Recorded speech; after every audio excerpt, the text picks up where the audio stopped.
Hey les passionnés, salut tout le monde, c'est Julien, gérant de la boutique eBugs, ebugz.eu. Allez faire un petit tour si vous êtes passionné d'insectes, d'arthropodes en tout genre, n'hésitez pas à aller faire un petit tour, c'est là qu'il faut être. Aujourd'hui, je vais vous présenter un insecte qui pour moi est énigmatique, un insecte qui est magique. Je parle d'insecte, mais en fait non, c'est plutôt une arachnide, c'est la Galeodes grantii. Alors c'est quoi? C'est tout simplement une solifuge qui nous vient du nord de l'Afrique. Et ben je vais vous expliquer les conditions d'élevage, comment l'élever, et puis quelques anecdotes plutôt croustillantes sur cette espèce. Vous allez voir, c'est plutôt pas mal. Allez, c'est parti. Allez, je vous montre le petit setup, le petit terrarium pour cette espèce-là. Vous allez voir, c'est très simple. Il vous faut pas grand-chose, ça va pas vous coûter une fortune. Voilà, et puis c'est très sympa. Vous pouvez faire plein de petites décos. Vous allez voir, c'est cool.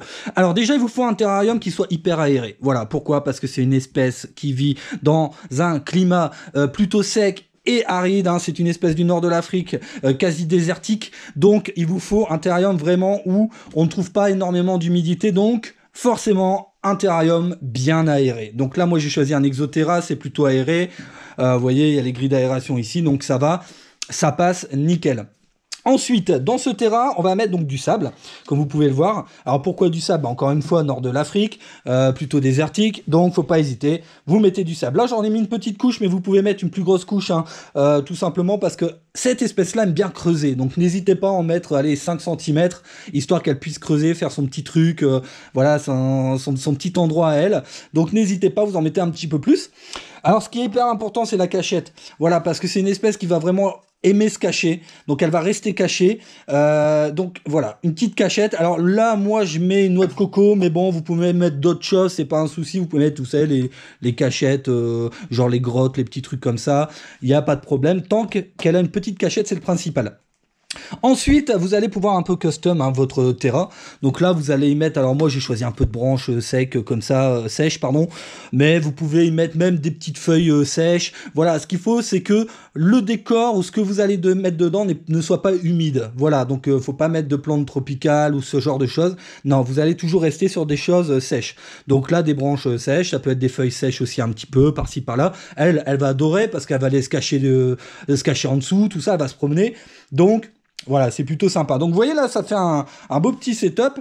Là, je mets pas grand chose parce que voilà, je vous montre vite fait, mais vraiment, n'hésitez pas à le décorer. Mais encore une fois, avec des éléments secs. Alors, voici la petite bestiole. Alors c'est une arachnide, et oui, c'est une arachnide. Moi je l'adore cette espèce-là parce que c'est une espèce qui est vraiment imprévisible. Elle va vous faire des trucs, des fois vous allez vous dire mais qu'est-ce qu'elle me fait quoi? Alors je vais vous donner un exemple. Par exemple une fois, elle s'est mise sur le dos. Voilà, elle s'est mise sur le dos. Alors moi j'ai cru qu'elle était morte. Je me suis dit bah merde, elle est morte, c'est dommage. Et en fait non, elle était pas morte. Elle s'est mise sur le dos pour reprendre la chaleur en fait au niveau de l'abdomen. Donc c'est un truc de fou. Des fois elle vous fait des trucs. Enfin honnêtement. C'est hallucinant. Par exemple, lors de sa mue, faut pas vous inquiéter non plus. Elle va raidir ses pattes, elle va raidir son corps, elle va quasiment plus bouger. Mais là, pas d'inquiétude, elle est en train de muer. Et la mue dure à peu près 3 semaines, 1 mois. Donc elle va rester comme ça pendant 3 semaines, 1 mois, sans bouger. Et vous, au bout d'un moment, vous allez dire, mais elle est morte. Bon, bah non, l'achetez pas. Il faut vraiment la garder parce qu'à un moment, vous allez vous réveiller le matin, puis bon, elle aura mué.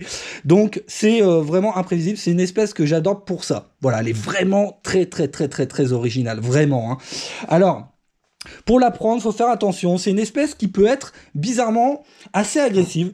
Dès que vous allez mettre le doigt, alors là, je sais pas parce que du coup, comme on est un peu le soir, vous voyez, regardez, elle va vouloir commencer à m'attaquer. Donc, pas trop manipuler. En plus, c'est vrai que c'est une espèce qui est plutôt fragile, vraiment. Hein. Donc, si vous la faites tomber, à mon avis, c'est pas très bon pour elle. Non. Donc, bah écoutez, on va la mettre gentiment. Alors, j'ai qu'une main, donc je vais y aller tout doucement. Voilà. On la met gentiment dans son terrain. Et là, bah, elle va commencer à visiter tranquillement. Mais c'est pas tout. Eh non, c'est pas tout. Il va vous falloir, à votre avis, qu'est-ce qu'il vous faut? Bah, une lampe chauffante, bien sûr, évidemment. Pourquoi? Bah, encore une fois, milieu aride, donc chaleur. Ici, j'ai opté pour une lampe chauffante 50 watts, qui est largement suffisant. Hein, moi, j'ai testé, ça marche très bien. Voilà, lampe chauffante 50 watts, avec le dôme. Bien sûr, vous ne la mettez pas en contact directement, en tout cas, comment dire, directement dans le terrarium. Voilà, laissez toujours une grille entre les deux. Là, c'est c'est une espèce qui arrive à grimper, attention, hein, elle peut grimper les parois, donc faut faire attention, mais bon, voilà, c'est pas, voilà, c'est pas une, c'est pas une espèce qui va grimper, qui va faire de l'escalade tous les 2 minutes, mais soyez prévisible, donc toujours, voilà, une petite cloche, impeccable, 50 watts, voilà, on va avoir un environnement qui est à peu près entre 25 et 30 degrés dans le terrasse, qui lui convient parfaitement. Pour la nourriture, j'ai testé plusieurs choses, elle aime bien les vers de farine. Voilà, donc les vers de farine, ça marche plutôt bien. J'ai essayé quelques petits grillons, ça marche bien, mais j'ai pas trop confiance aux grillons, c'est hyper opportuniste, donc on sait jamais si elle se fait attaquer pendant la mue, tout ça.